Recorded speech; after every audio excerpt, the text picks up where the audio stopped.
Om Namo Bhagavate Vasudevaya.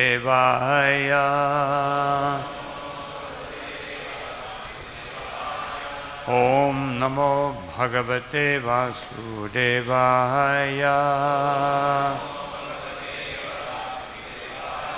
Om Namo Bhagavate Vasudevaya.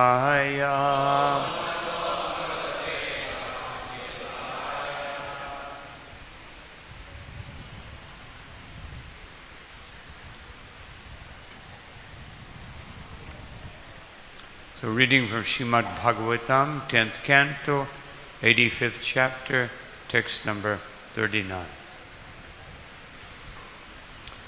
Balir Uvacha Namo Nantaya Brihate Nama Krishnaya Bhedase Sankhya Yoga Pitanaya Brahmane Paramatmane Balir Uvacha Namo Nantaya Brihate Nama Krishnaya Bhedase Sankhya Yoga Pitanaya Brahmane Paramatmane Baliruvacha Namo Nantaya Brihate Nama Krishnaya Bhedase Sankhya Yoga Pitanaya Brahmane Paramatmane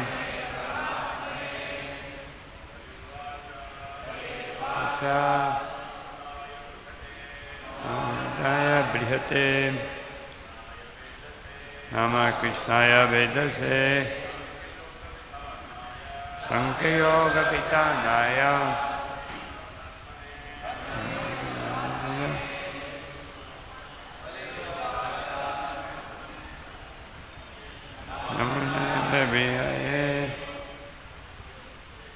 Nama Krishnaya Bhedase Sankhya Yoga Pitanaya Ne Paramatmane Baliruvacha Amanandaya Bihate Rama Krishnaya Vedase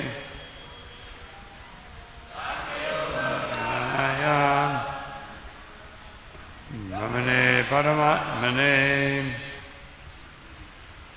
Vaishnavi Vacha Amanandaya Bihate Rama Krishnaya Vedase Sankhya Yoga Pitanaya Brahmane Paramatmane Baliruvacha Namo Nantaya Brihate Nama Krishnaya Vedase Sankhya Yoga Pitanaya Brahmane Paramatmane Baliruvacha Namo Nantaya Brihate Nama Krishnaya Vedase Sankhya Yoga Pitanaya Brahmane Paramatmane Bali Uvacha. Bali said, Nama, obeisances, Anantaya, to Ananta, the unlimited Lord, Brihate, the greatest being, Namaha, obeisances, Krishnaya, to Krishna, Vedase, the creator, Sankhya, of Sankhya analysis, yoga, and of mystic yoga, Ambitanaya, the disseminator, Brahmane, the absolute truth, Paramatmane, the supersoul. Translation and purport. King Bali said, obeisances to the unlimited Lord Ananta, the greatest of all beings, and obeisances to Lord Krishna, the creator of the universe, who appears as the impersonal absolute and the supersoul in order to disseminate the principles of Sankhya and Yoga. Everyone can please repeat.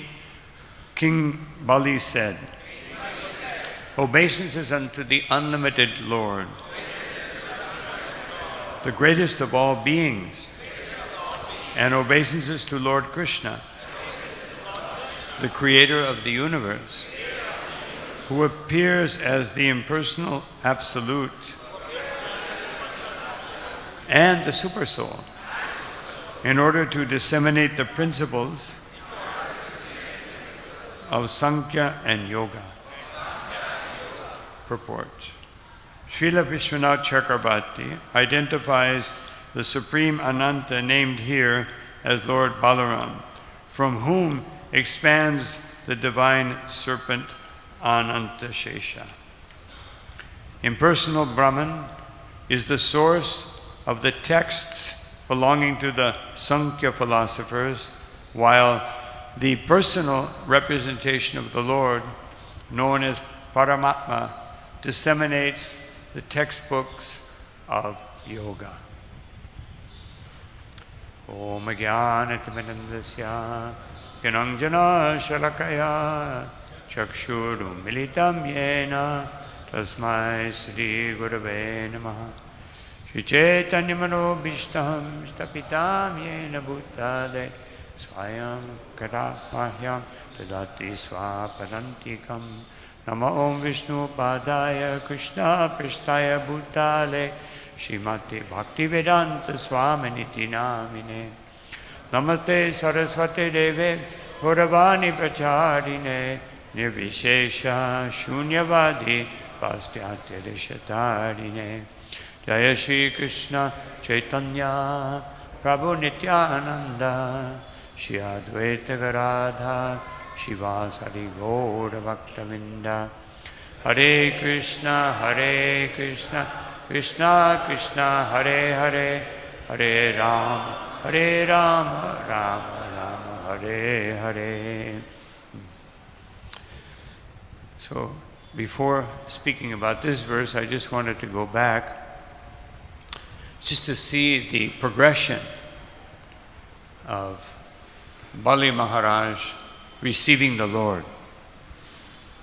First of all, in text 37 or 36, he offered them elevated seats and washed their feet, etc.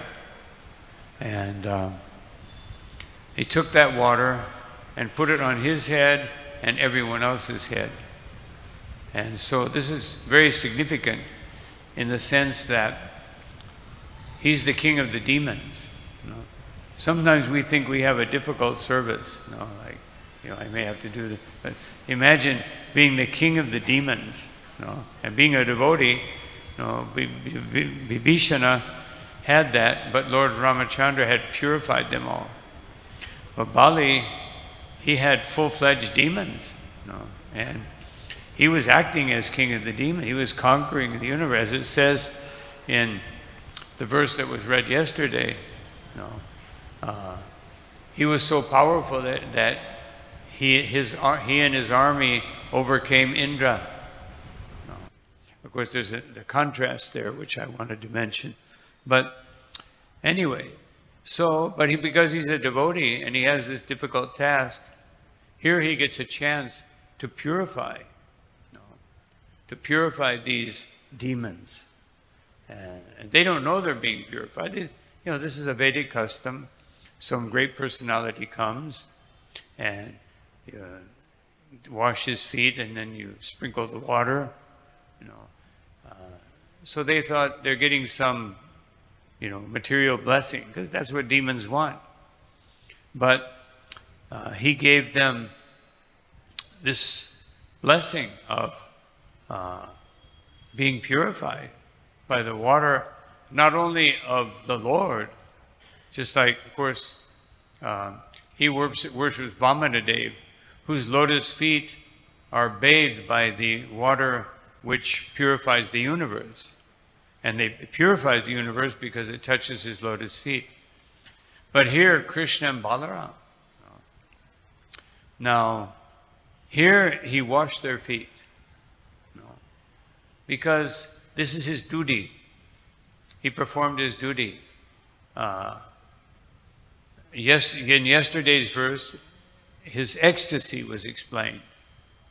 But before he allowed that ecstasy, or before he, just like Srila Prabhupada, generally speaking, we could not see visible symptoms that are mentioned in the Shastra of his ecstasy.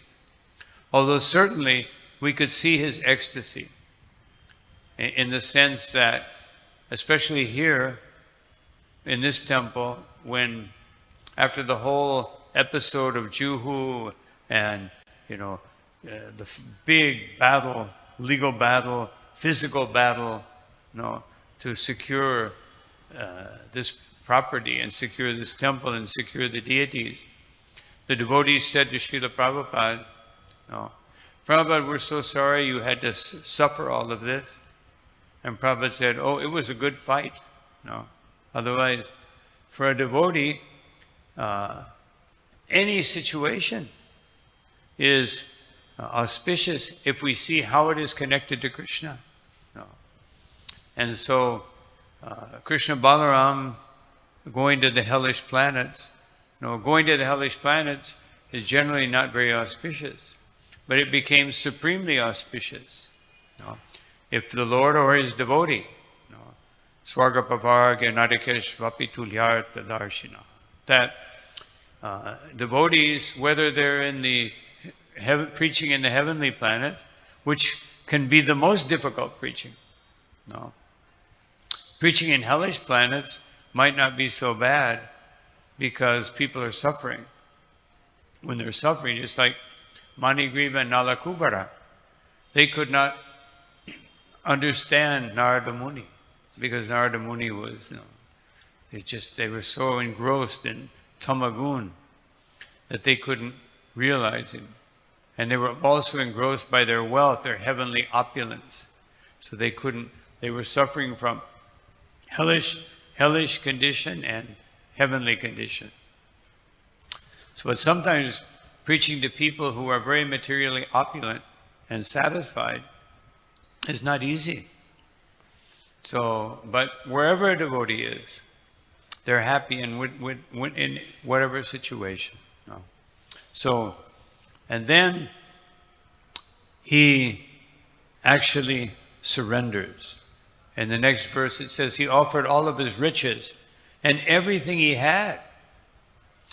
Just like when the four Kumaras came to bless Prithu, he said, I offer you my kingdom. He offered his kingdom. How many, Prabhupada went to the president at that time, president of India, and went to all these big people. They didn't offer the kingdom. They just said, Swamiji, oh yes, very nice, please go away. Very nice what you're doing, but we're engrossed in politics, so please go away. We'll give you a little something, and you go away. Just like Srila Prabhupada mentioned that sometimes devotees may go to the home of a wealthy person, and this was happening when Chaitanya Mahaprabhu sent Nityananda Prabhu and Haridas Thakur. He sent them to preach in Navadvip. And the wealthy people were thinking, just see, we're greater than Krishna. Krishna can't supply what Krishna can't supply. So we're supplying. So actually, our worship of Chandi or whoever we're worshiping, is greater than worshiping Krishna because we've got this opulence. Here the devotees of Krishna, they're just begging in the streets. This was going on and on. The Brahmins were thinking about, what's his name? Can't think of his name. Kolavecha Sridhar. They were thinking, just see, this devotee of Krishna, he's crying all night. He can't, Krishna doesn't even supply him anything to eat. He's crying all night. He should worship the demigod, then he would be happy.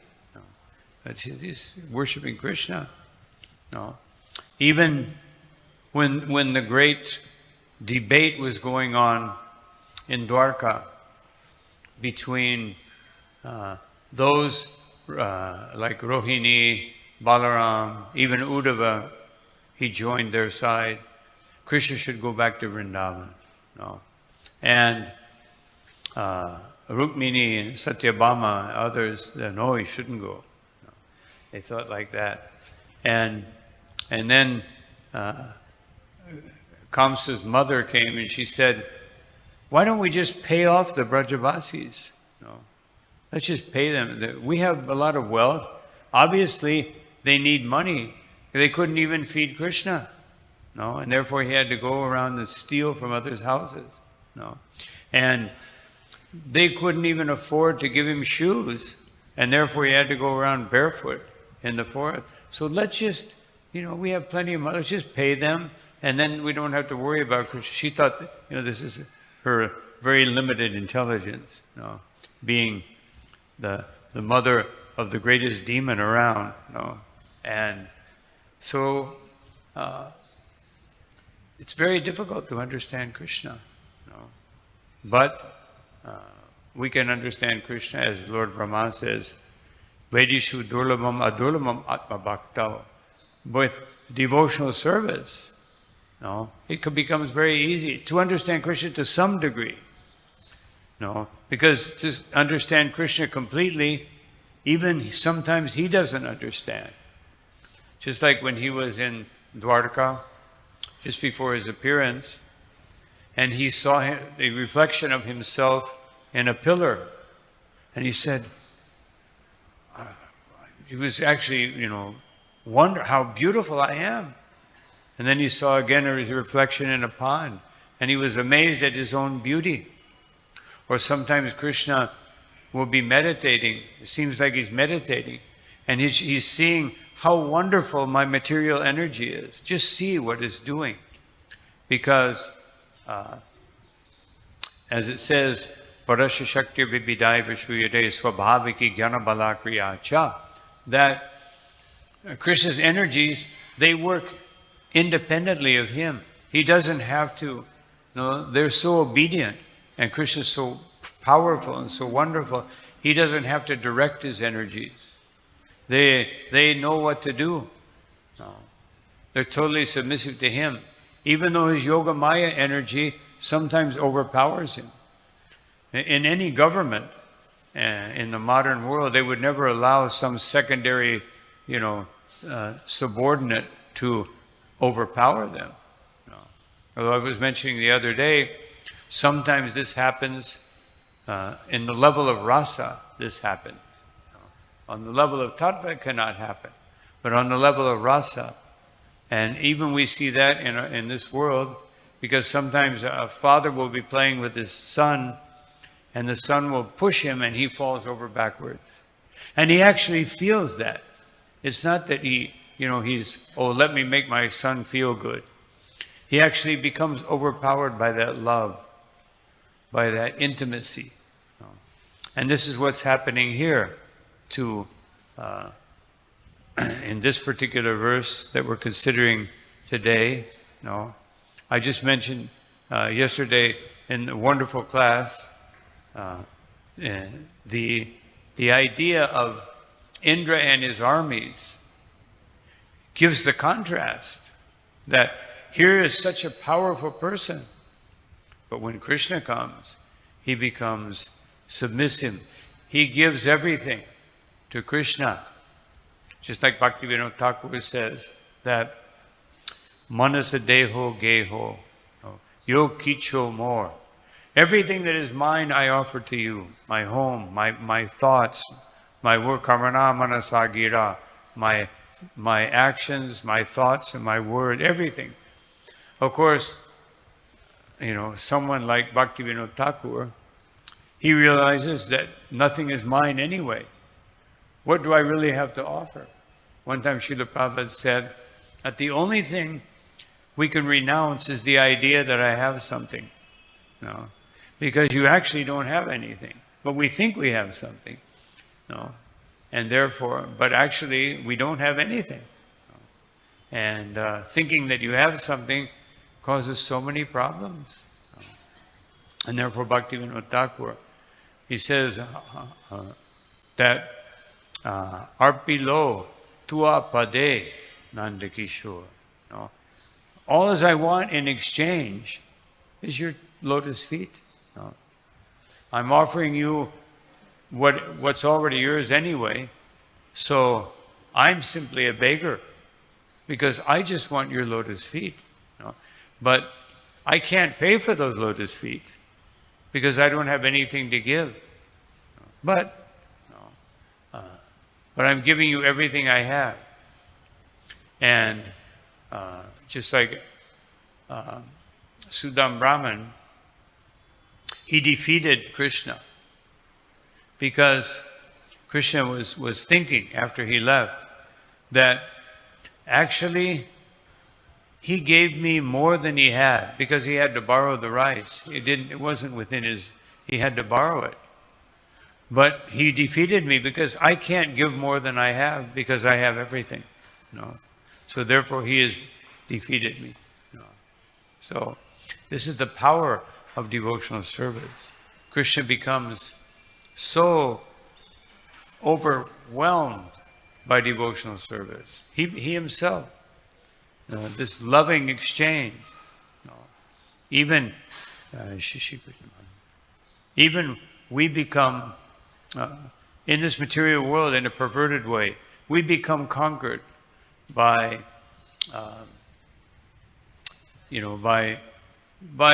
even external loving, which are actually lusting desire, external desire. But people become conquered by that. Man and woman come together, they become like children. Because this is the nature of love. Of course, that love, that fascination goes away very quickly. As it states in the Bhagavatam, that all the relationships in Kali Yuga between man and woman will be based on sense gratification. As soon as I don't get the amount of sense gratification that was in the contract. They feel like it's a contract for sense gratification. I will give you, you will give me. And so when the contract is not fulfilled, therefore whenever sometimes young married couples come and being a sannyasi, they ask me for some blessing. Just like when Chaitanya Mahaprabhu was going to the house of Advaita Acharya to chastise him for teaching yoga and personal yoga. So he stopped at the house of a Brahmin, so-called sannyasi. And so he said, please give me blessing. He said, oh yes, may you have a long, happy life, a very beautiful marriage, and much wealth. And Chaitanya Mahaprabhu said, this sounds like a curse. Otherwise, I want to be a devotee. This is a curse. Just like Daksha, when he cursed Narad Muni for 2 times corrupting my sons, may you never be happy and be peaceful and have a happy marriage. So he blessed Narada Muni. Chaitanya Mahaprabhu, Arya Vachasa, when he was in the house of Srivas Thakur doing kirtan, one Brahmin who thought himself a very Pakka qualified Brahmin, he wanted to come in, and Srivas said, no, RSVP. No, only by invitation only. You cannot come. He said, I'm qualified. I'm a Brahmin. You can't come. So he broke his Brahmin thread. He said, may you never have a happy life, happy material life. And Chaitanya Mahaprabhu, yes, thank you for your blessing. So for a devotee, ultimately, because we believe tattenu kambam susamikshmana bunjana evamerkitam vipakam, that we believe that everything is that's happening to me, first of all, I understand philosophically, atmakrita, that it was created by some of my previous actions. Therefore, I can't blame anybody else. Because generally we want to blame, if things don't go well, we blame someone. And if everything goes well, we take the credit. No? So that's how we generally think. But a devotee understands that anything that's happening to me is atmakrita, but so I deserve it. But Krishna is so merciful that he converts that particular reaction, he minimizes it, just to the point where it will remind me that my only purpose in life is to serve Krishna. No, there's nothing. No, so I see it as his mercy. No. Even Bhaktivinoda Thakur in his same song, he says the same thing. Dhai mama gela tua opade varane. I surrender to your lotus feet because all these difficulties have disappeared. No. What are those difficulties? No sampade vipade, no jivane marane, life and death, good fortune or dangers, all these things have disappeared because I have surrendered to Krishna. So surrendering to Krishna means, that's how we can understand. I mean, there's many ways we can measure our degree of surrender. But one of them is, how do I accept what is happening in my life? How do I process it? No? Just like in the present verse, talking about processing, no? Sankhya Yoga Vitanaya, Sankhya Brahmane Yoga Paramatmane. No? So, Sankhya Vitanaya, these things are understood by Sankhya, analytical, philosophical understanding or absorption in Brahman. This generally people who are interested in this, they're absorbed in Brahman. And yoga, Paramatmane, those who practice yoga, they want to achieve Paramatma. Of course, some of them, as it mentioned in the second canto, sometimes if one is practicing yoga with some spirit of bhakti, then they can ascend beyond the conception of Paramatma and finally understand Radha and Krishna. But generally speaking, yogis have a sense of well-being. They practice yoga, not like modern yoga societies where they just go to feel good or to, everybody in my neighborhood is going a good exercise or to become peaceful or something. But real yogis, they would become happy. No, they want to feel the pleasure of this yoga process, and many times also to have the 8 mystic powers that develop those mystic powers, which means I want to get something from Krishna. But a devotee, the only one thing that the devotee wants from Krishna is pure devotion. And why does he want pure? Because that sounds like, I want to be, on the topmost platform. No, he wants pure devotional service. Srila Prabhupada mentions this, and that in the beginning of Nectar of Devotion, that this is Kapila Dev. He says a devotee wants pure devotional service because through pure devotional service, I can offer the best service to Krishna. If I don't understand pure devotion, I don't have pure devotion, my service will be faulty. It won't be ahaituki. It won't be, unmotivated.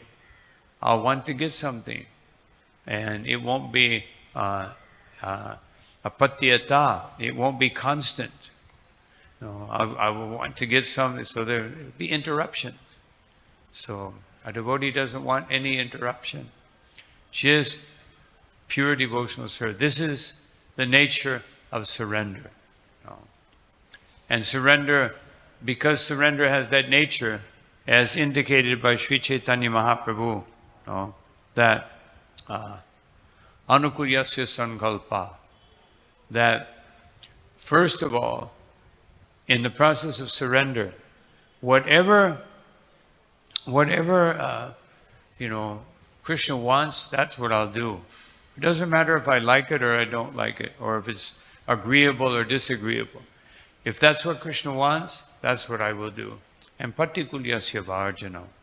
And whatever Krishna doesn't want, even if I like it or even if I want it, I will give it up. And then rakshishe, that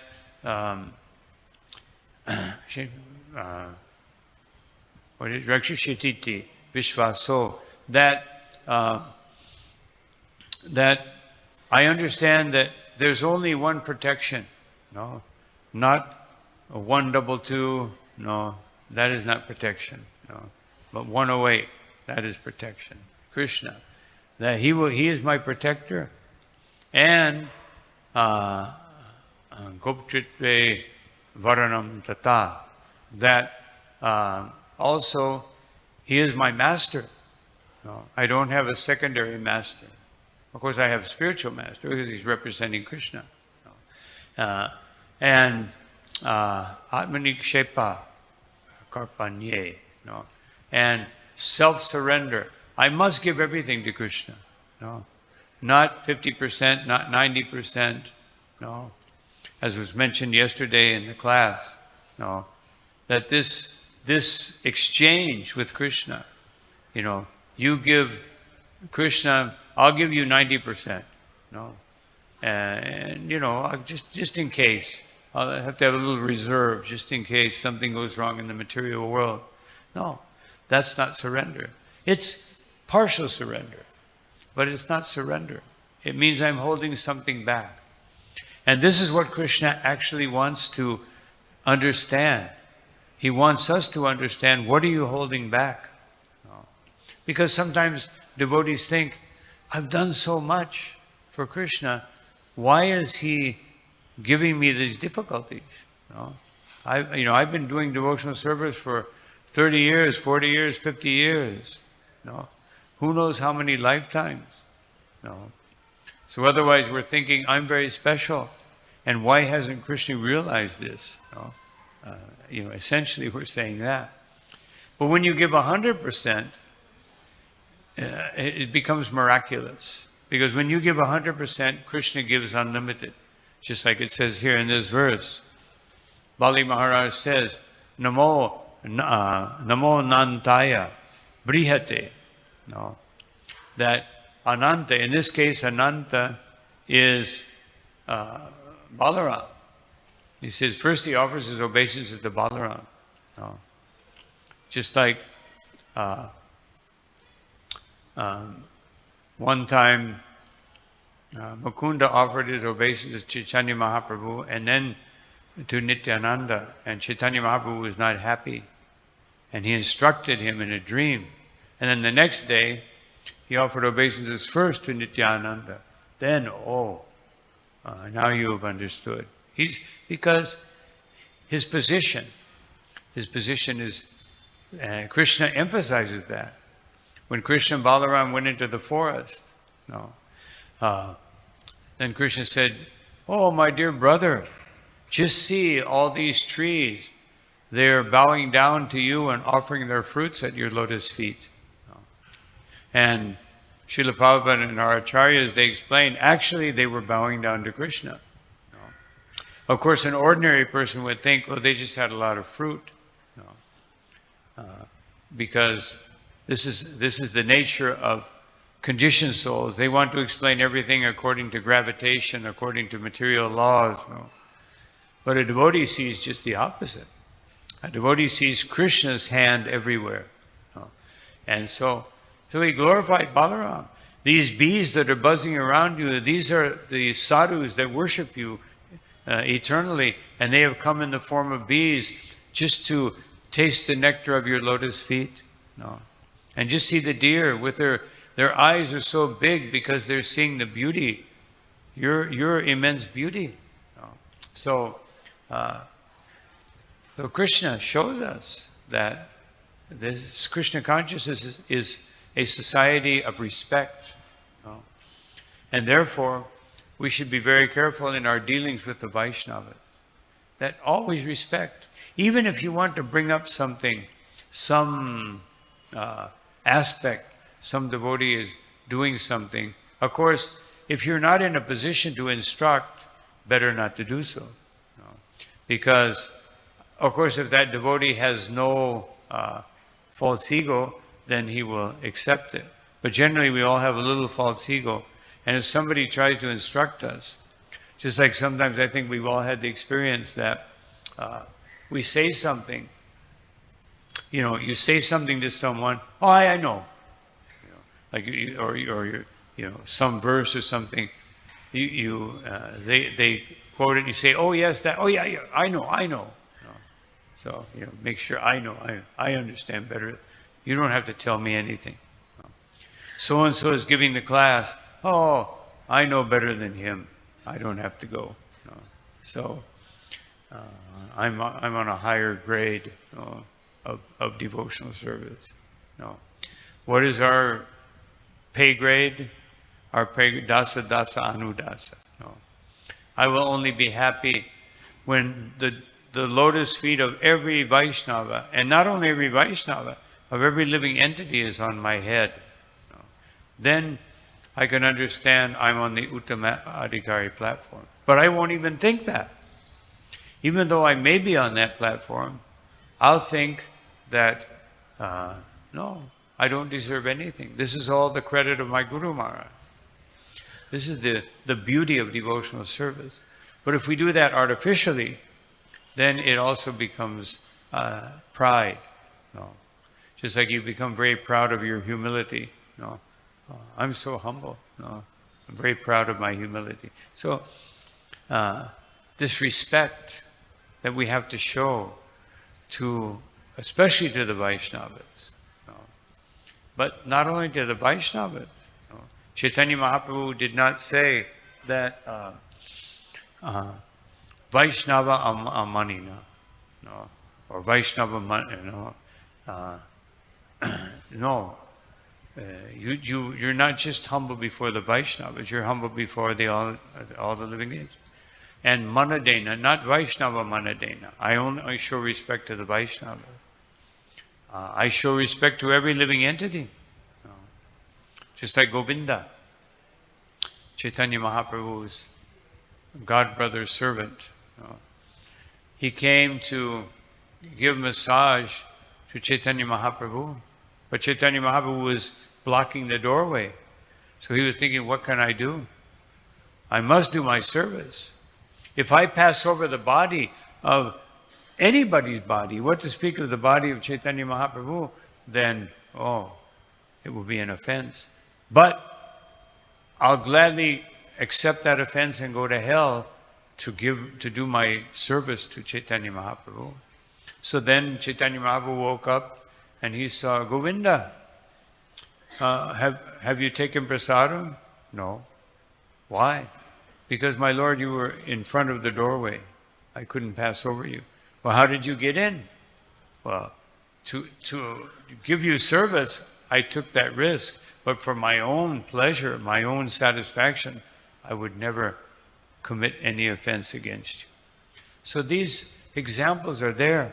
That's why Chaitanya Charitamrita is so beautiful, because it teaches us how to be a Vaishnava. Of course, all Bhagavad-gita, Advaita Sarva Bhutanam, start from the very beginning, you should not envy any living entity. Every instruction is there. But it's in full dimensional manifestation in Chaitanya Charitamrita. In Bhagavad-gita, it's in sutra form. In Bhagavatam, well, you see different pastimes of devotees and how they surrender to Krishna in different circumstances. But in Chaitanya Charitamrita, it's fully blossomed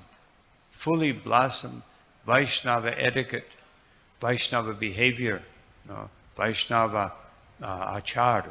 This is manifested in the fullest degree possible. And then, of course, devotees, our devotees, our acharyas, they explain it even more and more and more. And there's no end. Just like here, Anantaya Brihate. Here is the original Ananta, and here is the who expands himself into this huge Ananta, Ananta Shesha. But he's the original Ananta. You can't judge by size. Just like Brahma, he had difficulty when he saw Krishna playing. When he saw Krishna,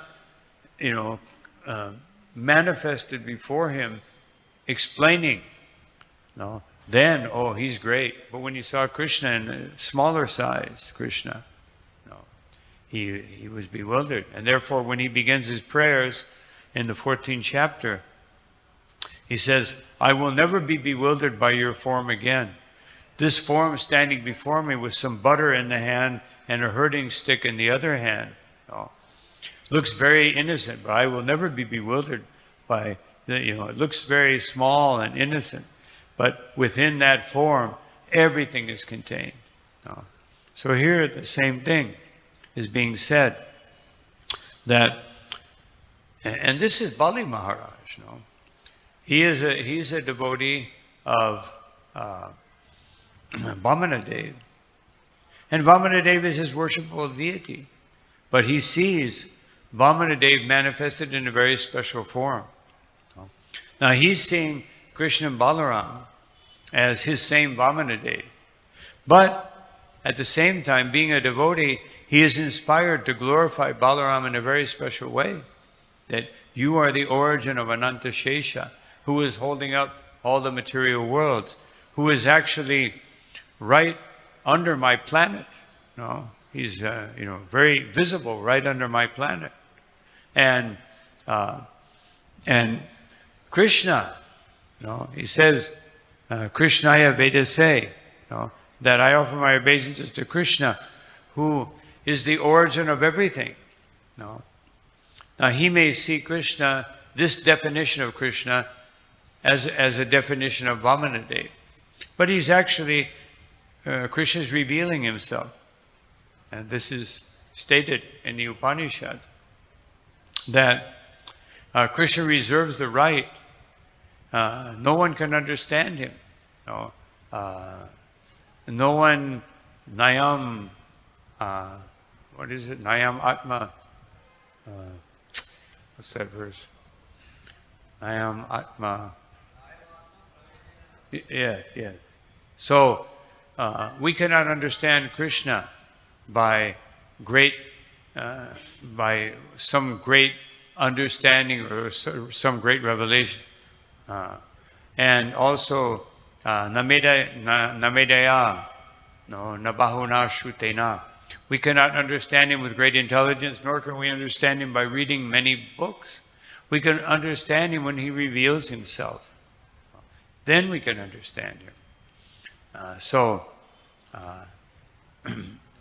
here, Krishna is revealing himself. Just like Anupama. He was, Rupa and Sanatan kept saying, you have to surrender to Chaitanya Mahaprabhu. You must surrender. And he was trying. He could understand. Here he's Krishna. He's a very special form. But he could not take away his internal feelings for Ramachandra. So he came to Chaitanya Mahaprabhu because he saw Chaitanya Mahaprabhu and he wanted to explain that, I'm sorry, I'm not surrendering to you in the way that my brothers are explaining. And Chaitanya Mahaprabhu said, I am that Ramachandra. For you, I am Ramachandra. So, just like Lord Brahma says in the ninth chapter of the ninth chapter of third canto, verse number 11. He says, the Lord appears in whatever form that, by His mercy, He appears in whatever form that is desired by the devotee. So this is a very special manifestation that is happening by the mercy of the Supreme Personality of Godhead. And all of this happens because of surrender.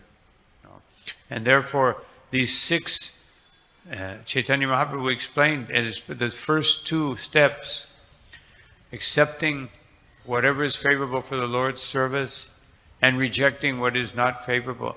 This is the beginning of surrender. If you can't do that, then you won't be able to surrender to Krishna. And Krishna makes surrender very easy. Uddhava, he explains this, that Krishna makes surrender very easy. Just look at Putana, Ahopakiyam, Stana Kala Kutam. She put poison on her breast with the desire that, Jigam Sayai, that I want to kill him. Apavayadi. Therefore, I will make him drink this poison. Api asadvi. Asadvi, my desire is evil.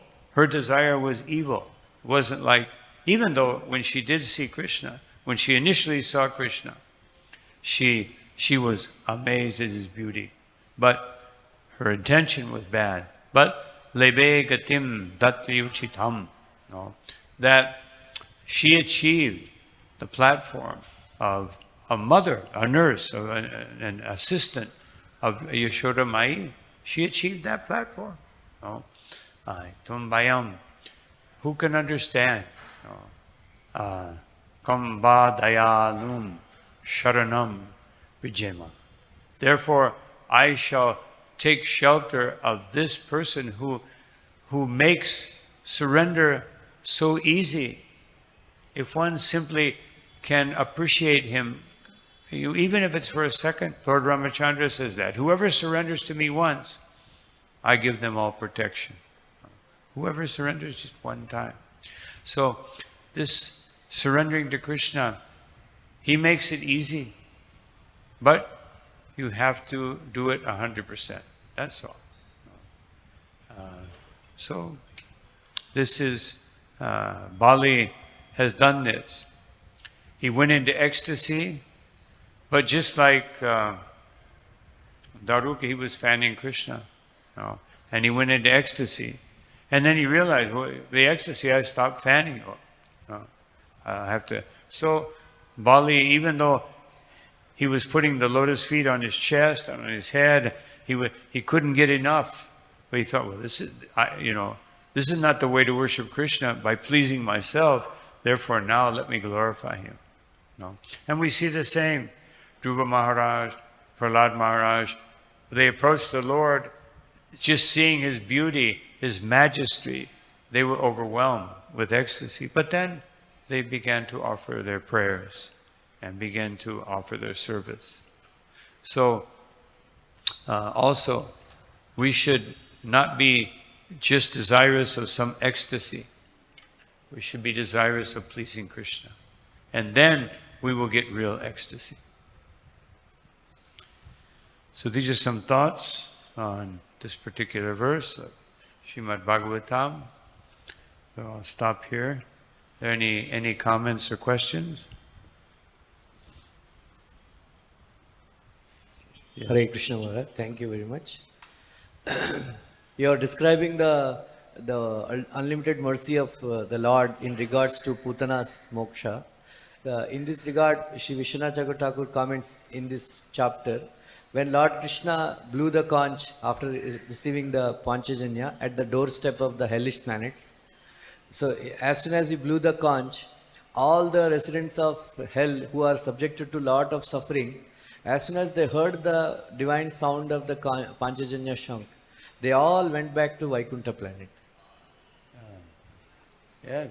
Krishna is unlimitedly merciful. All the soldiers in Kurukshetra. Yeah. Yes.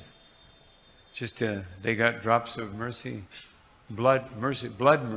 No. So.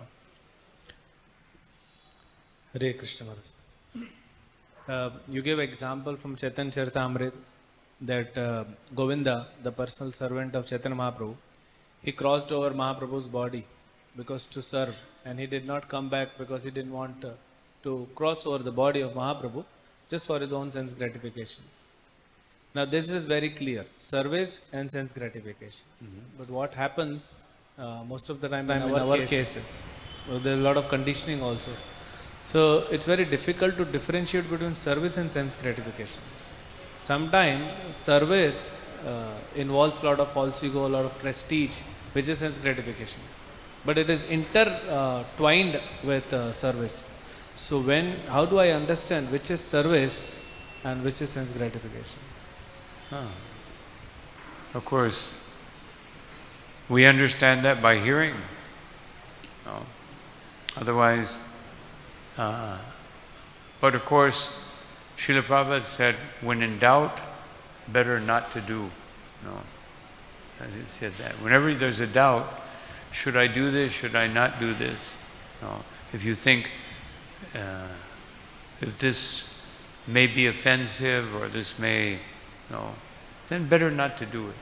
We're not on the platform of Govinda also where we can risk going to hell. We're not on the platform of the gopis that we're ready to go to hell just to give the dust of our feet to Krishna. We're not on that platform. We're not on the platform of this degree of risk, Queen Kunti. We're not on that platform. Give me more misery, Even we have enough trouble processing the misery that we have to deal with. So we're not on that platform. So therefore, Srila Prabhupada said again and again, this is a gradual process. So we don't begin to imagine that I'm on some elevated platform that I'm not on. No. Gradual process. Hare Krishna. Yeah, Hare Krishna.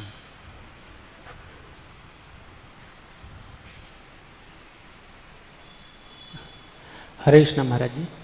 Maharajji, for conditioned souls, eating food is sense gratification. For pure devotees, that is service to the prasadam. So why Govinda didn't go for? Why what? I'm sorry. For conditioned souls, they take pleasure, sense gratification in eating. But for pure devotees, this is like honoring the prasad, serving the prasad. There is no difference between Krishna and his prasad. I'm sorry, I didn't. Just because of the echo. No, it's not because of him, it's because of my hearing problem. For the conditioned soul, eating is a sense gratification. And for the pure devotees, he receives that by honoring prasadam, he serves the prasadam. Yeah. He is. So why Govinda did go and went to go for the prasadam and cross Mahaprabhu? Why he did that? Well, because even though, of course, taking prasadam is a spiritual activity, but there is some degree of enjoying that.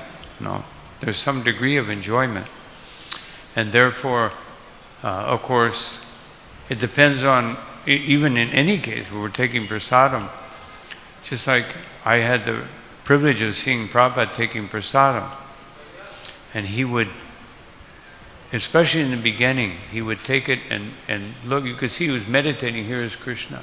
No, it wasn't like we, enthusiastically, but he took it and went like that, then he would eat regularly, but it was like that meditation was there in the beginning. So sometimes we may be taking prasadam, but just like Bhakti Siddhanta Saraswati Thakur, when they took his remnants, he would take a handful of salt, put it in and mix it all together. So the devotees would realize that you want maha, No, I want the Rasgula Maha, but not the rice Maha. No. No. So then we're thinking about, even though it's prasadam, we're thinking about my pleasure. No. So therefore he would mix a little salt in, mix it all together. So you want Maha, then you get the right kind of, you take the mercy, you should want the mercy. So if we take prasadam with that mentality, then it's first class. No? But prasadam, generally speaking, for most devotees, either prasadam or experiencing a blissful kirtan is the first experience of rasa. No? It's actually, even though it may be mixed, otherwise there's a mixture. It was like the first time, I remember first time I took prasadam, I was overwhelmed. Because I was like, a false renunciant, just eating fruits and nuts only. And so devotees had sweets and all these things. Oh, that's not good for the body. No. Then they finally convinced me to take a samosa. And whoever made that samosa was really good, cooked. And I ate like about 15 samosas. Practically, my stomach was hurting so much, because I was used to eating only fruits. So we get rasa. But then that's not the highest rasa. We will elevate our understanding of rasa as we advance in devotional service. So I think one more question, and our time will be up.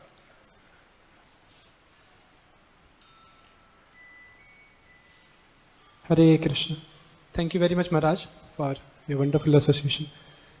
Maharaj, we see your personal example that how you were already having a lot of responsibilities, like in preaching in Latin America, other parts of world. And recently, after departure of His Holiness Gopal Krishna Maharaj, you got the responsibility in India, many zone. So we see how you have taken this responsibility, and very cool, you have taken up the responsibility and doing it. When we see in our life, Maharaj, we take some responsibility, so then it becomes very difficult. More challenges comes, and we are unable to handle, give a thought whether we can take or not. What, Maharaj, you can share that help you, or how you maintain such composure while doing your services? And just like in eating, there has, you can't just take vitamins, or you can't just take carbohydrates. You have to have a balance. So we accept more responsibility, but we shouldn't accept so much that we don't get nutrition. The nutrition, just like in the Bhagavatam it says that, what's that verse? Can't think of Bhaktir Parishanubhava Virakti. That first you should get bhakti, you should get some taste of bhakti. Then you get the nutrition of philosophical understanding, and then you'll be able to practice some renunciation. So accepting responsibility is a certain degree of renunciation. And if you just accept more and more responsibilities and you're not getting the taste from sufficient hearing and chanting, therefore Srila Prabhupada said, if my disciples don't read my books, they will fall down. And many devotees did that. They just accepted more and more responsibilities. And if you're not hearing and chanting properly, then, it's, even though it's service, it can become too much. And especially many devotees, because they would see the degree of sacrifice of Srila Prabhupada. So very sincerely, they just tried to do more, and they weren't hearing and chanting enough. And of course, by their sincere service, maybe they got Guru Kripa, or Kripa Siddhi, or partial Siddhi, a special, because there were some devotees that did great sacrifices for Prabhupada, and then they had some difficulty. And Prabhupada said Krishna will bless them. So, but we shouldn't, as Srila Prabhupada said, we shouldn't expect to get an honorary degree. Speaking about Kripa Siddhi, it's honorary degree, it's special. You should think, let me get the proper degree by study, hearing, and chanting, and a proper balance in our spiritual life. Hare Krishna. So thank you all very much for your kind attention. Srila Prabhupada ki jai, Ananta Koti Vaishnava Vrinda ki jai, Nitai Gaur Premanandi, SriSriRadhaRasbihariTemple ki jai, Sri Sitaram Lakshman Hanuman ki jai, Sri Gaur Nitai ki jai.